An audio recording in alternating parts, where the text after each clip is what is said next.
बरं, तुम्ही चांदीचे दागिने योग्य दराने तर खरेदी करत आहात ना?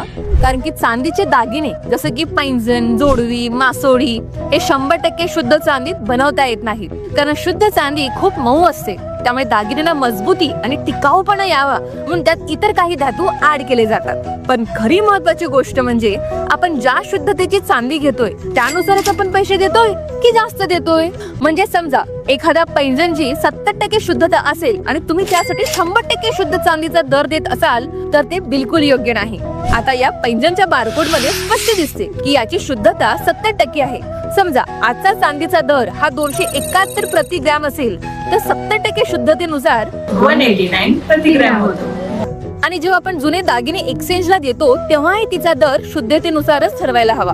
सिल्वर युटेन्सिल्स हे BIS हॉलमार्क आणि केडियम फ्री आहेत का हे नक्की बघा, कारण केडियम हे आरोग्यासाठी हायली टॉक्सिक मानले जाते. म्हणूनच जेव्हा गोष्ट ते चांदी खरेदी करायची तेव्हा माझा ठाम विश्वास असतो तो म्हणजे चंदू काका सराफ ज्वेल्सवर. कारण इथे शुद्धतेनुसार चांदीचा दर आकारला जातो. कारण विश्वास, गुणवत्ता आणि पारदर्शकता ही फक्त चंदू काका सराफ ज्वेल्स कडूनच मिळते. तर नक्की विजिट करा आणि शेअर करा ही रील.